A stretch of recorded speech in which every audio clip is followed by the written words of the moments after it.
ঘড়িতে বাজে এখন দুপুর 2:45, আর আজকে এখন আমার রান্না শেষ হয়নি। ভাত হয়ে গেছে, আর আলু মাংসের জন্য আলু ভেজে রেখে দিয়েছি। এখানে চিকেন বসিয়ে দিয়েছি, এখানে আলু পটল চিংড়ি হবে। আজকে এত দেরি হওয়ার কারণ কি বলুন দেখি, সকালবেলায় আজকে ঘুম ভেঙে গেছিলো, ভোরবেলায় এই 3:30 4টে নাগাদ ঘুম ভেঙে গেছিলো। ঘুম ভাঙার পর অনেকক্ষণ মোবাইল নিয়ে শুয়েছিলাম, কারণ ওই টাইমে উঠে কী করবো, হাঁটতেও যেতে পারবো না ওই টাইমে, তাহলে একটুখানি শুই এই বলে যেই শুয়েছি একবারে ঘুম ভেঙেছে আপনার 8:35-এ। সকালে যেহেতু ছেলের পড়া ছিল না, অত মনের ভেতরে অত ছিল না, হাঁটতেও যায়নি আজকে, আর ঘুম ভাঙলো পুরো 8:35-এ। উঠেই তো আমার ঘড়িতে মোবাইলে যেই দেখেছি যে 8:35 বাজে, আমার তো শুরু হয়ে গেছে যে কখন কী কাজ আজকে সারবো। সংসারের এত কাজ, টিফিন করা, সংসারের কাজ, পুজো, কোনো কিছুই না। তাড়াহুড়ো করে তখন কী করলাম বলুন দেখি, উঠেই আগে ঘরগুলো সমস্ত ঝাঁট দিয়ে ঠাকুরঘরটা পরিষ্কার করে গা হাত পা ধুয়ে এসে আগে আমি পুজোটা দিয়ে নিলাম। পুজো দিয়ে নিয়ে ভুল, আমি আগে এসে ঠাকুরঘর পরিষ্কার করে স্নান করে এসে সকালের টিফিনটা আগে করে নিলাম, আলুর তরকারি, ডিম সিদ্ধ আর রুটি। এটা করে নিয়ে তারপরে আমি করে নিলাম আগে পুজো করে নিয়ে তারপর ঘর দুয়ার মুছে তরি তরকারি সমস্তই যে রান্না হবে এগুলো সমস্ত কেটে কুটে জোগাড় করে, তার মধ্যে আবার এই যে হাজব্যান্ড আবার ছোটো ছোটো চিংড়ি মাছ এনেছে, পটল চিংড়ি খাবে বলে, এইগুলো বেছে নিয়ে তারপরে রান্না শুরু করব, মানে কাজ সেরে নিয়ে রান্না শুরু করতে করতে এতক্ষণ। আজকে আমি ব্রেকফাস্টই করেছি প্রায় 12টা 12:30-ও পর, ব্রেকফাস্টই আমার হয়েছে 12টার পর। তাহলে রান্না বসাতে দেরি হবে, চিন্তা হচ্ছে এখনই যদি সবাই খেতে চায় কী বলবো। এত বেলায় তো না, অন্যদিন তো এই টাইমে খাওয়াটা তো সবই হয়েছে, খাওয়াটাও কি শুয়েও থাকে এই টাইমে, আর আজকে আমি রান্নাই কমপ্লিট করতে পারি না। একদিন যদি টাইম বাফিক যদি না উঠে যদি একটু উল্টোপাল্টা হয়ে যায় না, দেখবেন সমস্ত কাজে সেদিন উল্টোপাল্টাই চলবে। আর স্নান করার সময় এই জামা কাপড়গুলো কেচেছি, এখনও ছাদে মেলতে যেতে পারিনি, সময়ই হয়নি, একদিন দেরি করে ওঠার ফল। বাকি তো সমস্ত কাজ হয়েই গিয়েছে। চিকেনটা কষাতে দিয়ে দিয়েছি। আজকে ভেবেছিলাম যে এত দেরি হয়ে গেল, সকালবেলা যা হোক রুটি তরকারি করলাম, দুপুরবেলাতে একটু সিদ্ধ ভাত করে খাবো, আলু সিদ্ধ, ডাল সিদ্ধ, ডিম সিদ্ধ, একটু বেগুন ভাজা, পাঁপড় ভাজা করে খাবো। কোথায় আসে কি, এই তো মাছ নিয়ে চিকেন নিয়ে চলে এসছে, সব করো বললো। আর এখানে এটাকে আমের চাটনি করে রেখে দিয়েছি। এই চাটনিটা না ফ্রিজের মধ্যে অনেকগুলো আম ছিল, আর আমার সেই অনুষ্ঠান হয়েছিল নারায়ণ পুজো, তার মধ্যে একটুখানি চাটনি ছিল, এবার অনেক কটা আম ছিল, আমগুলো কেমন হয়ে যাচ্ছে ফ্রিজে রাখতে রাখতে, একটা কেমন যেন গাগুলো শুকনো কেমন বুড়ো ভাব হয়ে যাচ্ছে। আমি কী করলাম, আমগুলোকে কেটে কালকে করেছি, চাটনিটা কালকে করেছি, তা আমি আমগুলোকে কেটে চাটনি করে ওই চাটনিটার সাথে মিশিয়ে দিয়েছি। অনেকটা চাটনিও হলো আবার, আর আমগুলোও নষ্ট হচ্ছিল না। আর ওই প্রতিদিন একটু একটু করে চাটনি করা খুব বিরক্তকর, এর থেকে এটা করে রেখে দিলাম, ফ্রিজে রেখে দেবো। চাটনি তো সহজে নষ্ট হয় না, ফ্রিজে রেখে দিলে আরও ভালো থাকবে। তো যে কদিন যাবে তারপরে আবার চাটনি করব, আর এখন তো আম বড় হয়ে গেছে, আমের ভাবছি যে আচার করে রেখে দেবো, তাহলে আর চাটনিটা করতে হবে না। মাংসটা কষতে ছাদে জামা কাপড়টা মেলে আসি। জামা কাপড়গুলো সব মেলা কমপ্লিট। আর আজকে পরিবেশটা দেখেন চারিদিকে। কাল রাত থেকে না আমাদের এখানে বৃষ্টি হচ্ছে, রাত্রেবেলায় ওই 10টা 10:30টার দিকে একটু বৃষ্টি হলো, আধ ঘন্টা মতন একটু বৃষ্টি হলো, তারপর প্রচণ্ড হাওয়া দিচ্ছিলো। আবহাওয়াটা খুব সুন্দর পরিবর্তন হয়ে গেলো, সারাদিনের যে গরমটা ছিল না সেই গরমটা একদম কেটে গেল, আর খুব সুন্দর লাগছিলো। আমি প্রায় ছাদে 11:30 পর্যন্ত ছিলাম, হাওয়া দিচ্ছিলো তাই নিচে যেতে ইচ্ছা করছিল না, ছাদেই ছিলাম। আর তারপরে আজকে সকাল থেকেও মেঘলা আবহাওয়া ছিল, আর বৃষ্টিও হলো, ভালো বৃষ্টি হয়েছে সকাল থেকেও। আবহাওয়াটা আজকে খুব সুন্দর, ঠান্ডা হাওয়া, চারিদিকটা খুব সুন্দর লাগছে। আর এখন রোদও উঠেছে, তবে রোদটা খুব একটা তেজ নেই, তো রোদের খুব একটা তাপ নেই, ভালো লাগছে। যে ছাদে দাঁড়িয়ে আছি কোনো অসুবিধা হচ্ছে না, আর ঠান্ডা হাওয়া দিচ্ছে তো চারিদিকে।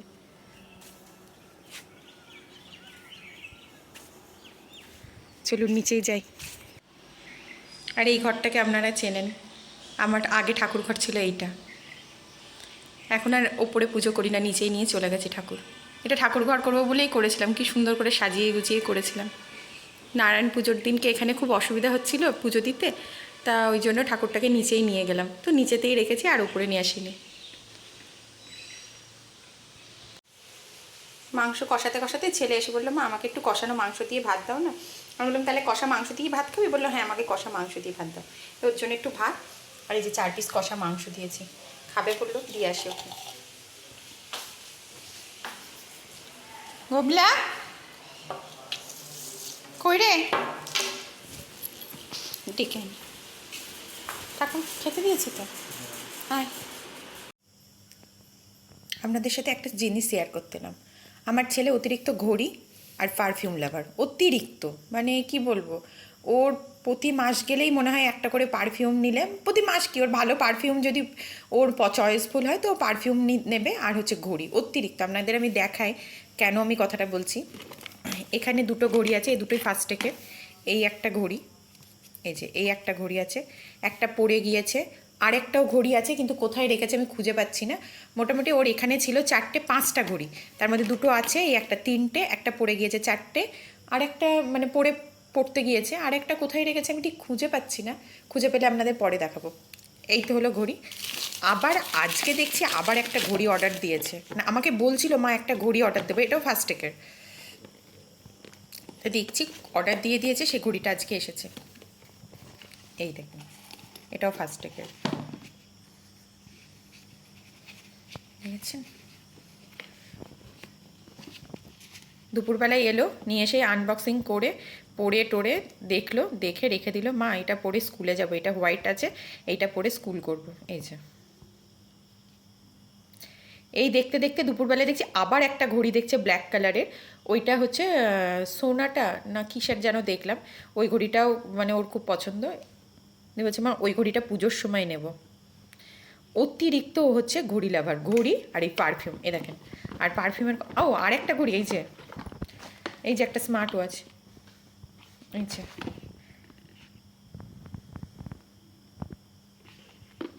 এই যে, তাহলে কটা ঘড়ি হলো এখানে, 2, 3, 4, 5টা, একটা পড়ে গেছে 6টা, আর একটা অ্যাশ কালারের ঘড়ি আছে, সেই ঘড়িটা কোথায় রেখেছে আমি খুঁজে পাচ্ছি না। এই যে, তাহলে এই হচ্ছে ওর ঘড়ি।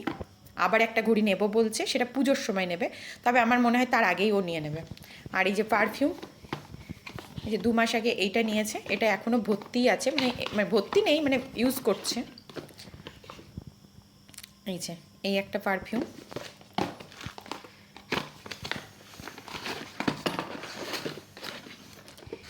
এই একটা পারফিউম কবে নিয়েছে আমি জানি না, এখন দেখতে পাচ্ছি। এই একটা পারফিউম, এটা বেশি ইউজ করছে এখন, এটা শেষের দিকে। আর একটা আছে ওই ঘরে, ওটা নিয়ে আসা হয়নি। ওর হচ্ছে অতিরিক্ত ঘড়ি আর পারফিউমের লাভার।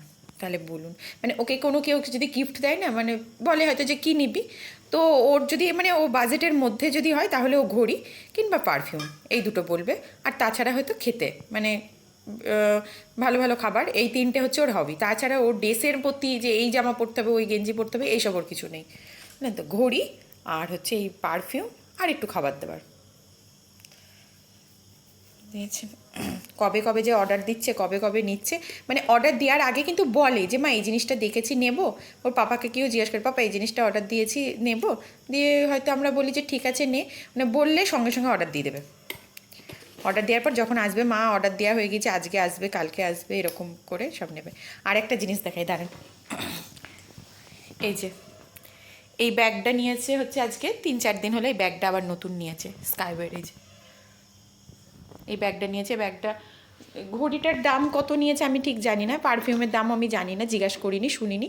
ওর পাপার কাছ থেকে টাকা নিয়ে পাপার কাছ থেকে নিয়েছে। আর ঘড়িটা, এই ব্যাগটার দাম আমি জানি, ব্যাগটা আপনার 1100 টাকা নিয়েছে। এই ব্যাগটা কিন্তু ভালো হয়েছে।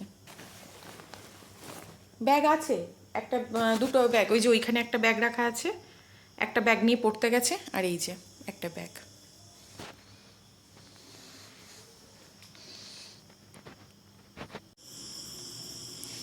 সন্ধেবেলায় সন্ধে দেওয়া কমপ্লিট, লাইটটা জ্বালায়। এই যে সন্ধে টন্ধে সব দেওয়া কমপ্লিট। এবার ঠাকুরের বাসনগুলো ওপরে নিয়ে যাব, নিয়ে গিয়ে মেজে নেবো। মাজা থাকলে সকালে আমার তাড়াতাড়ি পুজো দেওয়া হয়েছে।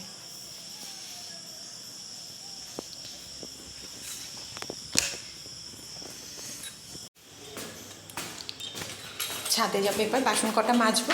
আর আজকে না আমার সন্ধ্যেবেলায় জামা কাপড় তোলা হয়নি বলতে একটু ঘুমিয়েছিলাম, তারপর উঠে এটা ওটা সারতে গিয়ে আর জামা কাপড় কটা তোলা হয়নি, ভুলেও গেছিলাম। ওই যে সব জামা কাপড় এখনো মেলা।